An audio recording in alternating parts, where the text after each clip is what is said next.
Alright guys, so here's the review of the WatchDives WD1967 Sharkmaster 300. So they've actually upped the game with this one. So I've checked out a few WatchDive watches before previously, one of which being this one down here. If you haven't seen the review for that, I'll leave a link to that up in the top here if you want to check it out. But as I say, they've upped the game with this one. So quickly go over the packaging you get it in. It's the standard packaging, so I'm not going to go into detail on that. You've probably seen it before. So let's get right down to it. And here it is. So they've actually done something interesting with this one. There's a few different variations you can get. I've got this no date version here, but they also do two different variations of a date, one of which you can have the date at the 3 o'clock, or you can have it at the 6. Not something I've seen before on a watch. The fact that you've got 3 different options, I do really like that, something a bit different. If you know of any other watches that do actually do that, put them down in the comments, let me know. I'd be interested to find out. Because as I say, I've not seen anything else that does that, that gives you 3 different options. But anyway, before we get into any more detail on this, first of all let's go over the dimensions. So when it comes to the diameter, it's 38mm, but if you include the bezel, it's closer to 38.8, because it does stick out slightly past that. Then we've got a thickness of 13.8, which is a little on the large side, but we've got a really nice bubble dome crystal on that, which I do really like. Then when it comes to the lug width, as you probably expect, that's a standard 20mm, and then the all-important lug to lug is coming in at 45mm, which is nice and compact. So an interesting combination of dimensions there, not ones you'd normally put together, but I think it works. So in terms of weight, on this supply bracelet, with all the links included, coming in at 153 grams, then size for my 7-inch wrist, it's coming in at about 140. So seeing as we're talking about it, let's take a closer look at that bracelet, and it is really nicely finished.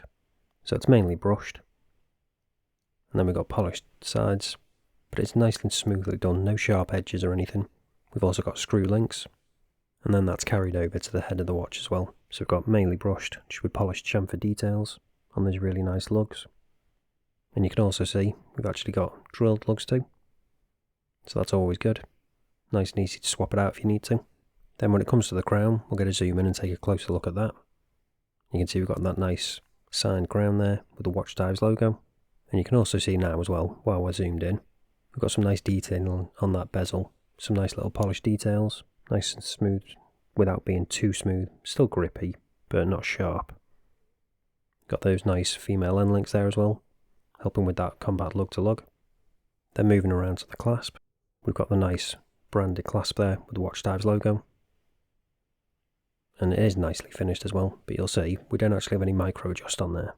And that's because this is actually an on-the-fly adjustable clasp, which is new for WatchDives. So you've got the double pushers, milled clasp, and then there is that on-the-fly adjustable section.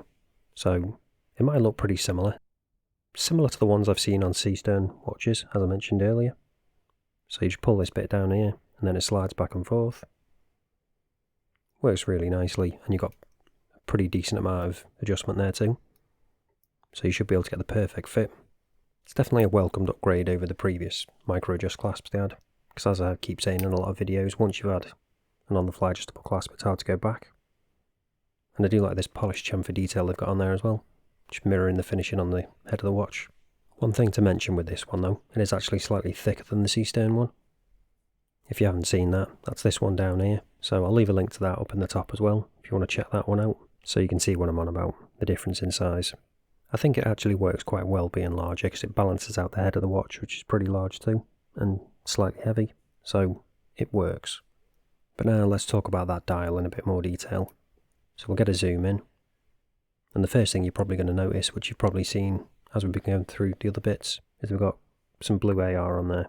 It's quite a bit of it, so that might put some people off straight away. I personally don't think it's a deal breaker. I would have preferred clear, but I don't mind it being blue.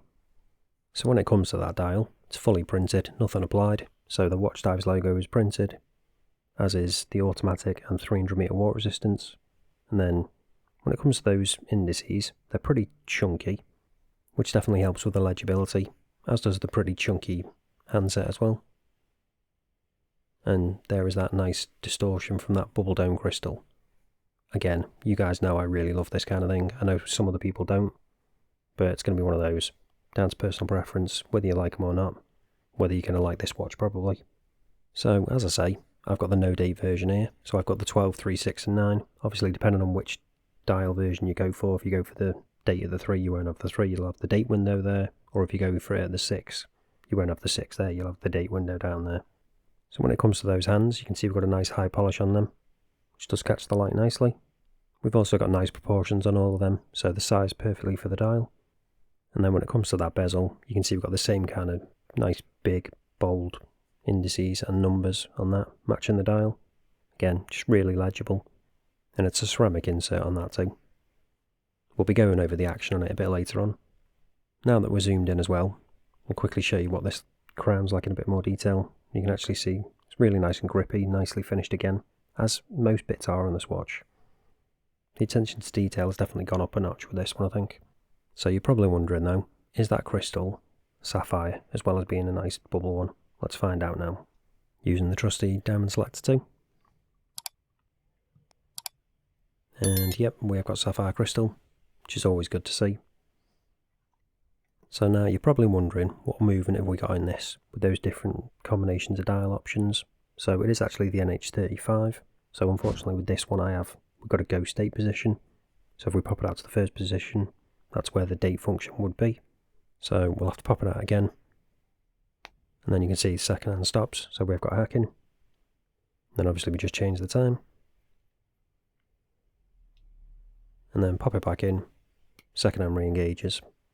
Got hand winding, all works fine, as you'd expect, with the rock solid NH35. When it comes to screwing the crown back down, it can be a little bit awkward sometimes, because that bezel does stick out ever so slightly past the case. But it's a fairly big crown, so it shouldn't be too much of an issue. But it's something to be aware of. Obviously that's going to vary depending on how big your fingers are, but again, something I had to mention. So next up, we're going to talk about the loom on this. And the question is, does that fully printed dial affect the loom? Is it going to be poor because of that? Well, let's find out right now. So you can see we've got quite a bit there already, but let's charge it up, give it a proper chance.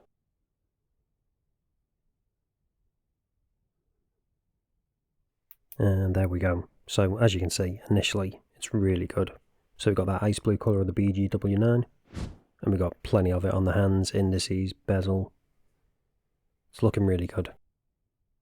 But as you'd come to expect with fully printed dials, obviously that's not going to last as long as the hands and the bezel. So as this goes on, you are going to see that fade a bit. But the question is, how much is it going to fade? Before we get into that, in terms of the consistency across the hands and the indices and everything, there's no patchiness or anything like that, so you're not going to worry about that. But as I say, there's just a slight difference in the longevity between the printed sections and the bits where they can put more loom in. Again, as you'd expect. So I'm going to speed this up a bit now so you can actually see this in action. And you'll probably come to see that the numbers will fade first, as you'd probably expect, because they've got the least surface area for loom. Obviously with those larger indices, despite not being applied, still have more area to put loom in, so they're going to last a bit longer. So you can see now that they've both faded a bit. They're not as bright as the hands, or that loom pip, but they're still legible, still usable, but they aren't going to last you all night. Whereas the hands and the loom pip should still be legible. The fully printed dial will fade, and isn't going to last you all night, as you probably would expect. Now let's talk about this bezel in a bit more detail. So, as you've seen, it's a fully loomed bezel, 120 click.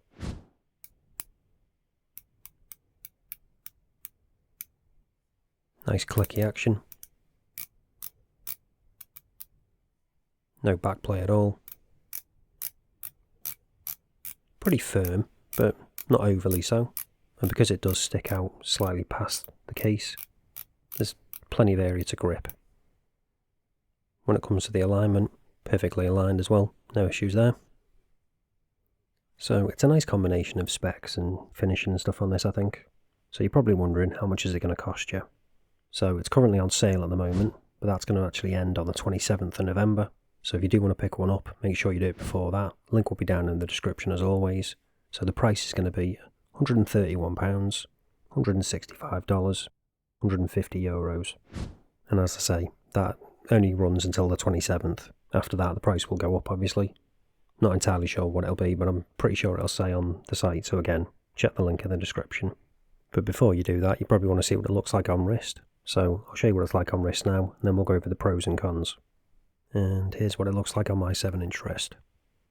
So I think it's a really good looking piece. Something a little bit different. And I do really love that distortion you get from the crystal. Again, I know it's not going to be to everyone's taste.